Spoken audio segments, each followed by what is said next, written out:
Bonjour, je me présente, je m'appelle Bertha Kilge et donc je vis dans la communauté de Ndem depuis maintenant 3 ans et demi. Et je suis donc coordinatrice du maraîchage au sein du pôle agroécologie de l'ONG de Ndem. Et donc particulièrement en charge du projet maraîchage, ce que je vais expliquer par la suite. Donc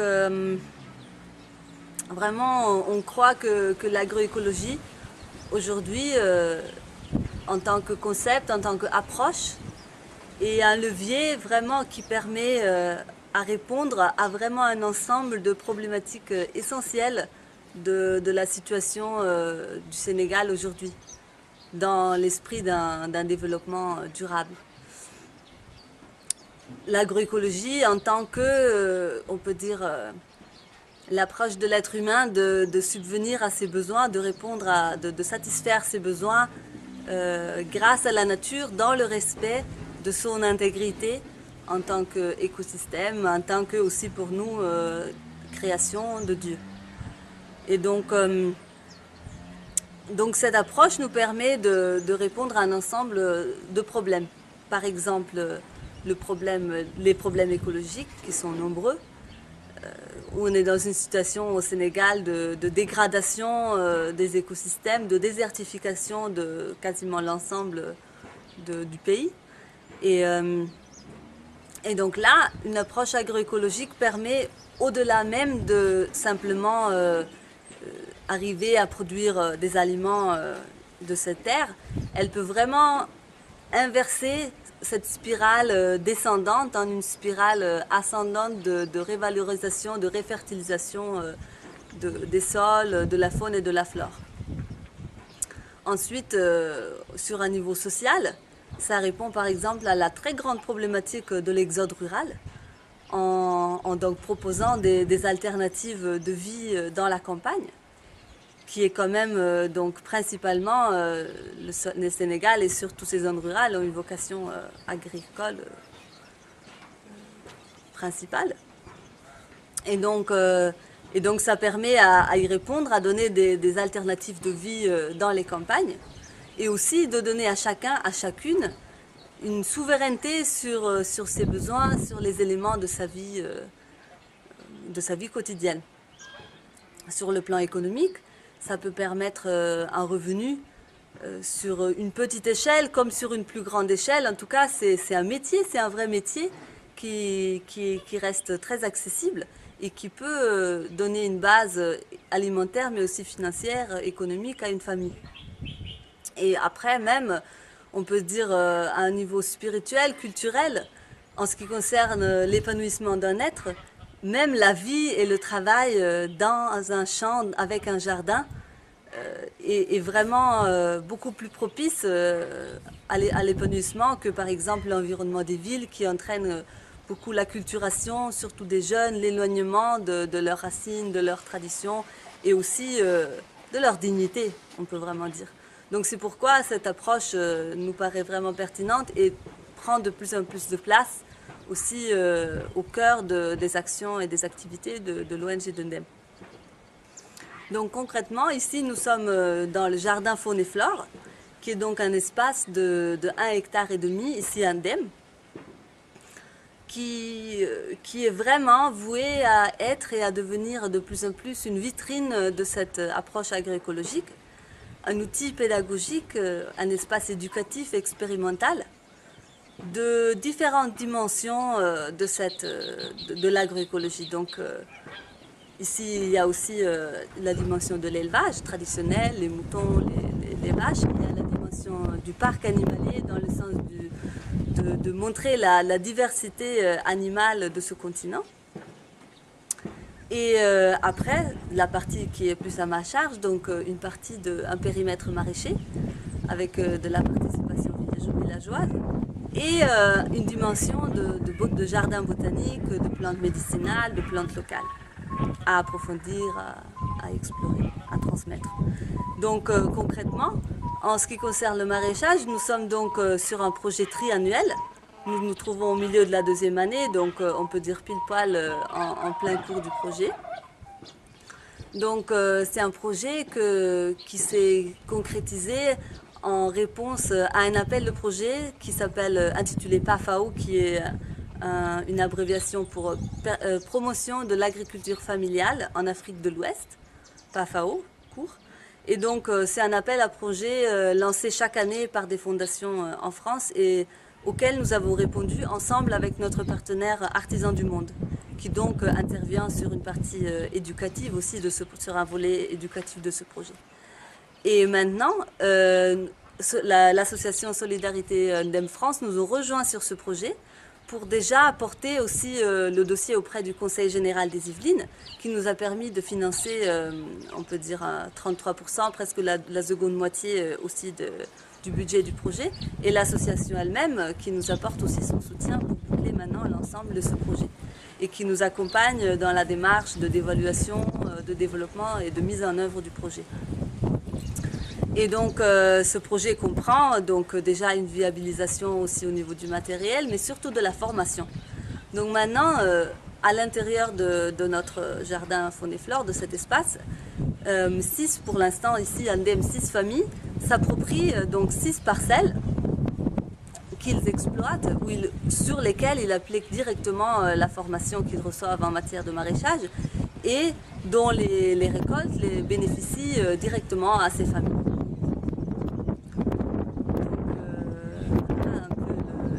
De notre activité.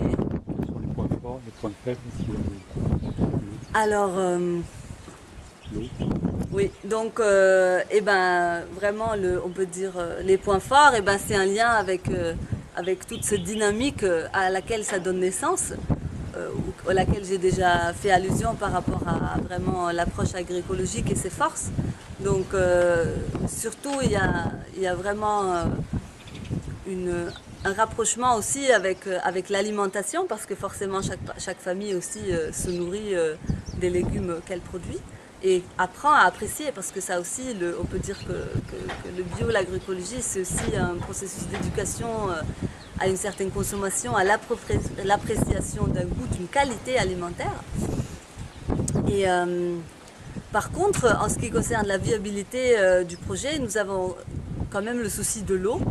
Donc nous avons ici de forage, mais qui continue à avoir des problèmes, et donc ça met en péril presque chaque année, avec des pannes récurrentes, la continuité et le succès du projet, et met en danger la récolte, et du coup aussi constitue un risque pour les familles qui nous ont fait confiance pour s'engager avec nous dans cette démarche.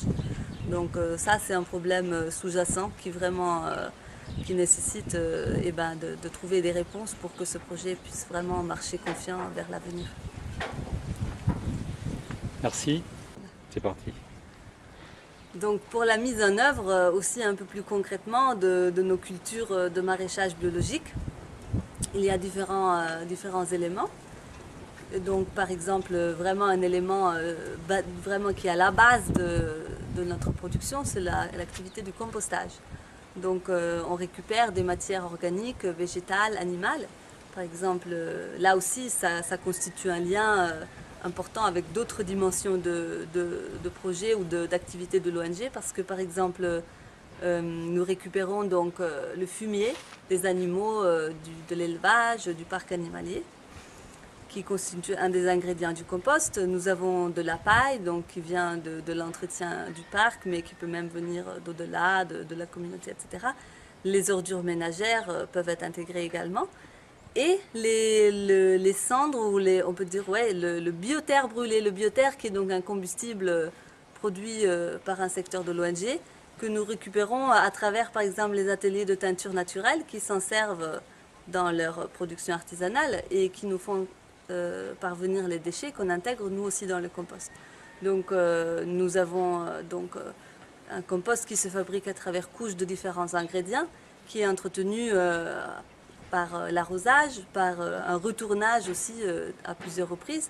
À la fin, il est tamisé, et donc il constitue un engrais, un améliorateur aussi de la structure et de la texture même du sol au sein des plantations. Donc, Et par la suite, il y a aussi la question des semences. Donc nous tendons vers vraiment une autonomie maximale possible, parce qu'il me reste des espèces, par exemple végétales, dont la reproduction des semences ne peut pas se faire ici, dans ces climats ou ces conditions, mais le maximum d'espèces, nous tendons à récupérer nous-mêmes les graines, à faire une sélection au niveau des variétés, ce que nous faisons par exemple pour la tomate, pour le piment, pour l'aubergine, pour la salade, ce qui est possible également pour l'oignon.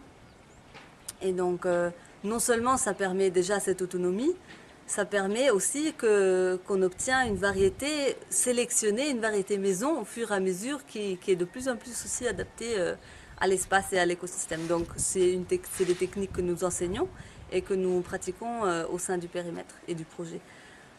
Également, il y a donc une pépinière d'arbres que nous entretenons pour intégrer ces arbres même dans les parcelles de maraîchage, entre les parcelles de maraîchage, autour des parcelles de maraîchage et sur l'ensemble du parc. Donc là, nous procédons par semis, par bouture, et éventuellement aussi nous recevons des dons d'arbres que nous entretenons, que nous faisons grandir davantage, que nous replantons et que nous distribuons aussi aux populations à l'hivernage, donc qui est la saison principale de plantation des arbres.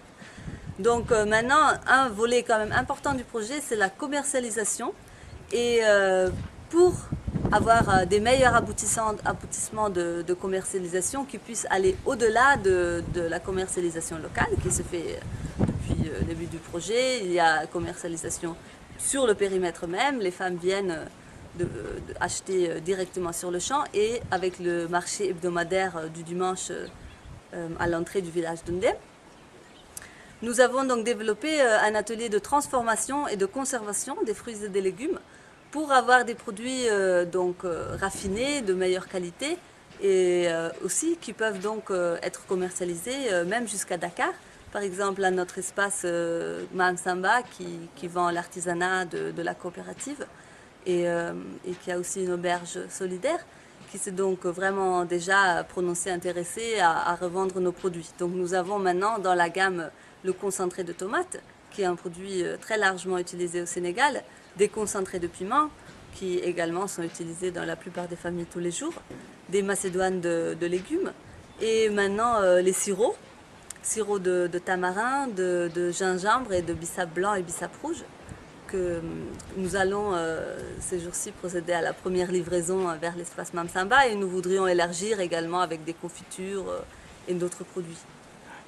Et donc c'est les bénéficiaires du projet maraîchage qui sont formés également sur ce volet-là, et qui leur permet donc d'avoir une commercialisation entre les produits frais et les produits transformés de leur récolte. Donc vraiment, on peut dire que petit à petit, on voit qu'il y a vraiment des réels, que c'est un projet vraiment prometteur. Donc la seule chose qui vraiment reste une grande préoccupation et un risque même majeur pour l'existence du projet, c'est la question de l'eau. Donc nous avons récemment affronté une panne d'eau de plusieurs jours, d'une dizaine de jours, qui a mis en péril notre production, notre récolte. Et ce problème est vraiment un grand risque réel, et d'ailleurs même qui se ressent à tous les niveaux, même les bénéficiaires, au niveau de la confiance et de l'enthousiasme qu'ils ont dans ce projet. Il faut qu'ils aient aussi un sentiment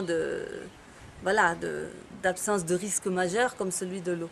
Donc c'est un problème incontournable à résoudre. Donc nous remercions vraiment Solidarité Nem France dans leur marche à nos côtés, d'ailleurs qui ne date pas d'hier. Et vraiment au sein de ce projet, on partage aussi vraiment des valeurs et des visions.